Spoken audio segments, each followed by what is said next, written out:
con el propósito de que se pueda atender de esa manera el fenómeno migratorio.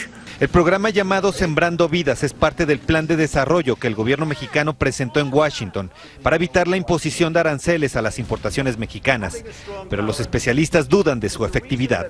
Alianza Centroamericana. México suma nuevo estado.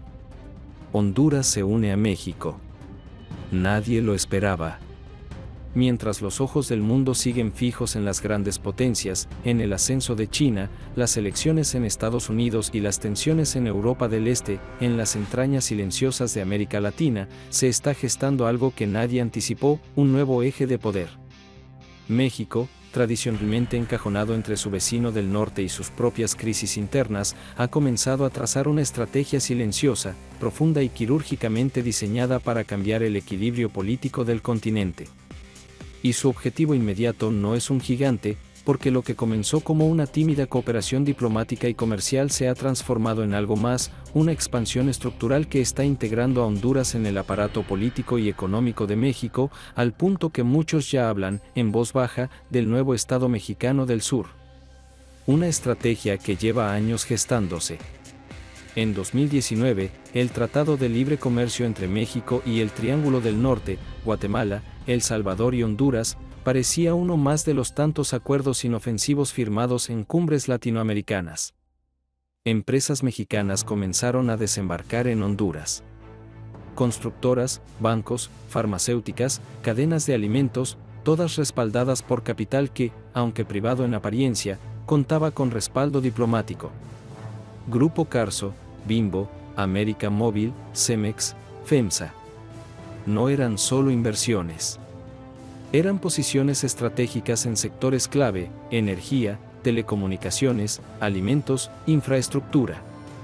Para el año 2023, México controlaba silenciosamente más del 35% de la inversión extranjera directa en Honduras. Para muchos, era una simple coincidencia. Para otros, el inicio de una nueva era, el vacío que dejó Estados Unidos.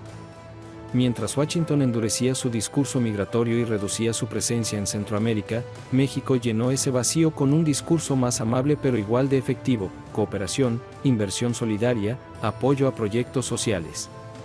Bajo el lema de la fraternidad latinoamericana, México envió médicos, ingenieros, asesores en seguridad y energía. Pero lo que parecía solidaridad se transformó en dependencia. En 2023, una reunión privada entre empresarios hondureños y el canciller mexicano Marcelo Ebrard fue filtrada. En la grabación se discutía abiertamente la creación de un corredor energético entre Chiapas y el Caribe hondureño. Un megaproyecto que daría a México acceso privilegiado a los puertos atlánticos de Honduras, a reservas minerales estratégicas y a recursos hídricos. A ojos de los analistas, era una jugada maestra, conectar por tierra y mar el sur mexicano con una salida directa al Atlántico, evitando depender de terceros países. Pero la influencia iba más allá de la economía. En los últimos años, funcionarios mexicanos han aparecido como asesores en ministerios hondureños y varios políticos con aspiraciones presidenciales han viajado repetidamente a Ciudad de México en visitas no oficiales. Algunos incluso han recibido apoyo logístico y recursos para sus campañas, según documentos filtrados por organizaciones internacionales. La línea entre cooperación y control se volvía cada vez más difusa. En 2025, la presidenta Xiomara Castro anunció un acuerdo de integración profunda con México que incluía la unificación parcial de políticas migratorias, comerciales y de seguridad fronteriza. El documento fue presentado como una alianza estratégica para el desarrollo, pero entre sus cláusulas se escondían disposiciones que otorgaban a México derechos preferenciales en puertos, acceso a bases logísticas y asesoría directa en organismos de inteligencia. Un paso que, aunque no implicaba anexión formal, sí colocaba a Honduras en una posición inédita de dependencia estructural. La reacción internacional fue tibia. Los titulares globales estaban ocupados con guerras, crisis energéticas y elecciones, por lo que el anuncio apenas ocupó espacio en la agenda mediática. Sin embargo, en Centroamérica, la noticia fue un terremoto político. Honduras estaba dejando de ser solo un socio comercial para convertirse en un satélite funcional de México. un poder sin tanques, pero con contratos. Sin tropas en las calles, pero con una red de ingenieros, asesores, fondos y convenios que aseguraban influencia por décadas. Uno de los casos más ilustrativos fue el de Cemex, que en 2024 ganó la licitación para proveer materiales para un megaproyecto hidroeléctrico en el norte de Honduras. Ese mismo año, un exfuncionario de la Cancillería mexicana fue nombrado asesor estratégico del Ministerio de Energía hondureño. Coincidencias que, acumuladas, revelaban un patrón de penetración lenta pero constante. Además, México ofreció entrenamiento policial, cooperación en control migratorio y programas de inteligencia conjunta.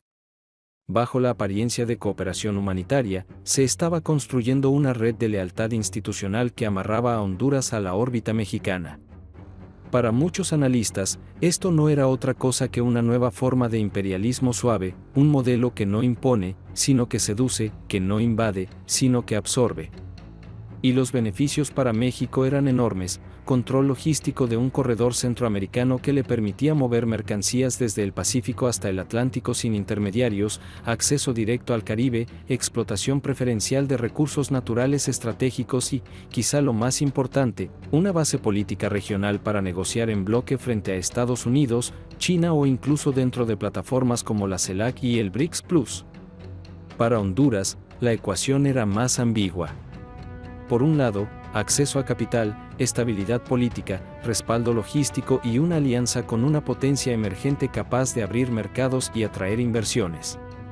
Para la población, probablemente infraestructura, empleo y mejoras en servicios básicos. Pero también una pérdida gradual de soberanía, una subordinación estratégica que hacía que muchas decisiones clave ya no se tomaran en Tegucigalpa, sino en oficinas de la Secretaría de Relaciones Exteriores en Ciudad de México. Aunque la fusión política formal aún no estaba sobre la mesa, las señales eran claras. Se hablaba de un futuro parlamento binacional, de una moneda compartida en ciertas zonas, de programas de desarrollo conjunto e incluso de coordinar la política exterior.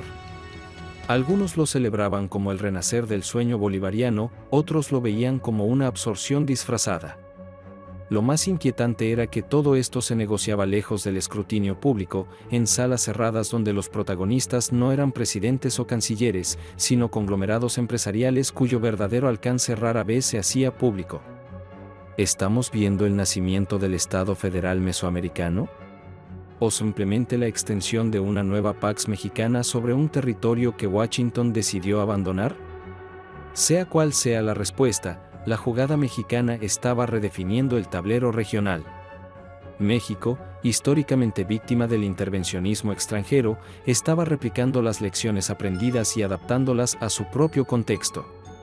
Su poder ya no se medía únicamente en PIB o en capacidad militar, sino en su habilidad para reorganizar fronteras de influencia sin disparar una sola bala. Honduras se convertía así en el primer experimento de esta estrategia, un país que, por necesidad, conveniencia o seducción, aceptaba un nuevo liderazgo regional. Y quizá, dentro de unas décadas, cuando los historiadores miren atrás, no hablarán de guerras ni de tratados de paz, sino de licitaciones ganadas, acuerdos logísticos, corredores energéticos y fondos de inversión que, poco a poco, convirtieron a Honduras en el nuevo estado de facto de la potencia latinoamericana emergente.